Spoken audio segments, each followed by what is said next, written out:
వెంకటేశాయ.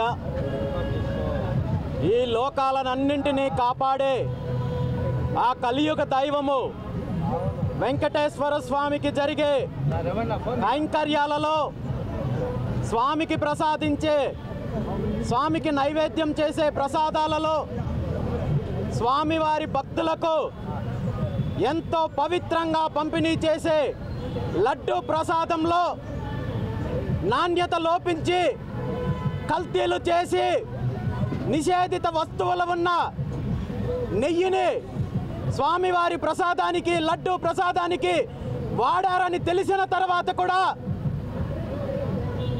ప్రభుత్వము, ప్రతిపక్షాలు, రాజకీయ పార్టీలు ఈ అంశాన్ని కేవలము ఒకరి మీద ఒకరు విమర్శించుకోవడానికి ఒక రాజకీయ అంశంగా చూస్తుండడము చాలా దురదృష్టకరము. వెంకటేశ్వర స్వామికి అపచారం జరిగిందని తెలిసిన వెంటనే ఎవరైతే తప్పు చేశారో, ఎవరైతే అపచారం చేశారో గుర్తించి వెంటనే మళ్ళీ చరిత్రలో ఇలాంటి తప్పులు జరగకుండా కఠినమైన శిక్షలు విధించాలని చెప్పి డిమాండ్ చేస్తూ, అదేవిధంగా రాబోయే రోజుల్లో తిరుమల తిరుపతి దేవస్థానాన్ని పూర్తిగా ప్రక్షాళన గావించి, టీటీడీ అంటే అధికారంలో ఉన్న వాళ్ళకి పదవులు ఇవ్వడానికో లేదా వ్యాపారాలు చేసుకోవడానికో కాకుండా పూర్తిగా ఆ స్వామివారికి, స్వామివారి భక్తులకి సేవ చేసే విధంగా ఉండాలి.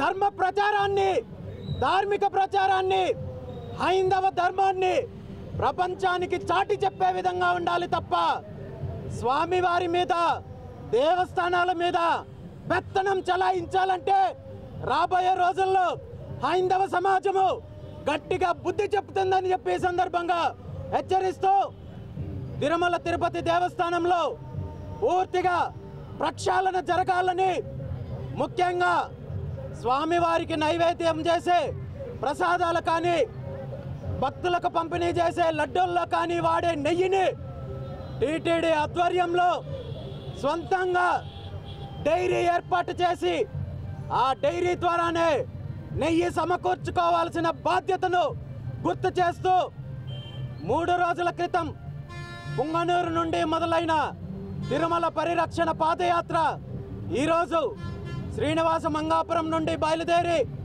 అలిపిరి మీదుగా స్వామివారి మెట్లోత్సవం చేసుకుంటూ తిరుమలకెళ్ళే కార్యక్రమం జరుగుతుందని చెప్పి ఈ సందర్భంగా తెలియజేస్తూ, ఈ కార్యక్రమంలో పాల్గొంటున్న శ్రీవారి భక్తులకు, సహకరిస్తున్న మీడియా ప్రతినిధులకు ప్రతి ఒక్కరికి కూడా ధన్యవాదాలు తెలియజేస్తున్నాను.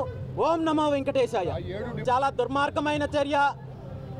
టీటీడీ ఆచారాల్లో ఎప్పటి నుండినో స్వామివారిని అన్య మతస్థులు దర్శనం చేసుకోవాలంటే స్వామివారి మీద నాకు నమ్మకం ఉంది, వెంకటేశ్వర స్వామి పైన భక్తి ఉంది అని చెప్పి ఇచ్చే చిన్న డిక్లరేషన్ ఇవ్వడానికి తిరస్కరించాడంటే ఖచ్చితంగా ఏ వ్యక్తికైనా స్వామివారిని దర్శనం చేసుకునే అర్హత లేదు. కాబట్టి ఇక్కడేమి డిక్లరేషన్ అంటే ఏదో ఆస్తులు రాసివ్వమనో లేదా వేరే వదులుకోమనో చెప్పడం లేదు. స్వామివారి మీద భక్తి ఉందని చెప్పడానికి వెనక అడుగు వేస్తే ఏ ఒక్కరికైనా స్వామి దర్శనం చేసుకునే అర్హత లేదని చెప్పి సందర్భంగా తెలియజేస్తున్నాను. ఎలాంటి ఎంక్వైరీ జరిగినా, ఎలాంటి అధికారుల ద్వారా ఎంక్వైరీ జరిగినా, ఏ వ్యవస్థ ద్వారా జరిగినా స్వామివారి భక్తులు కోరుకునేది ఒక్కటే, స్వామివారికి, స్వామివారి ప్రసాదానికి అపచారం జరిగిందని ప్రపంచవ్యాప్తంగా ఉన్న కోట్లాది మంది వెంకటేశ్వర స్వామి భక్తులు ఈరోజు ఎంతో వేదనతో ఉన్నారు.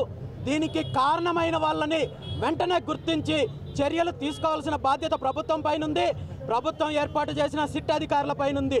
దీని మీద కేవలము దీన్ని ఒక రాజకీయ అంశంగా మాత్రం తీసుకుంటే మాత్రము రాబోయే రోజుల్లో హైందవ జాతి క్షమించదని చెప్పి సందర్భంగా తెలియజేస్తున్నాను.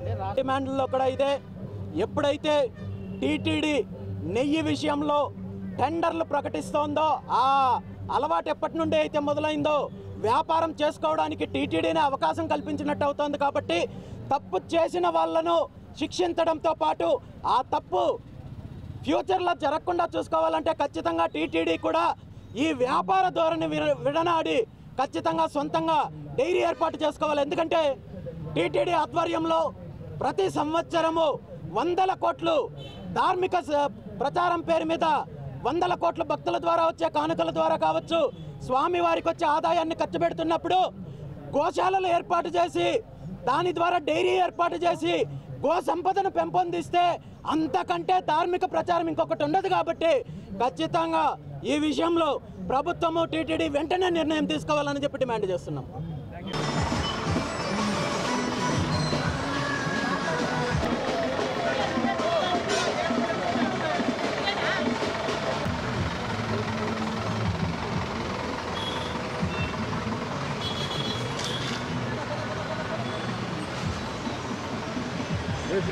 Tres.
ఏదైతే 7 డిమాండ్లతో ఏడుకొండల స్వామి చెంతకు పాదయాత్రగా వస్తున్నామో ఈ 7 డిమాండ్లు సాధించడం కోసము ప్రభుత్వంతో కావచ్చు, ప్రభుత్వ పెద్దలకు కావచ్చు, టీటీడీ అధికారులకు కావచ్చు విన్నవించడం జరుగుతుంది. వీటిని సాధించేంత వరకు పోరాటం కొనసాగుతుంది.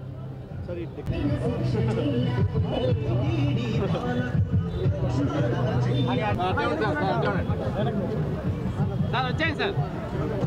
Without side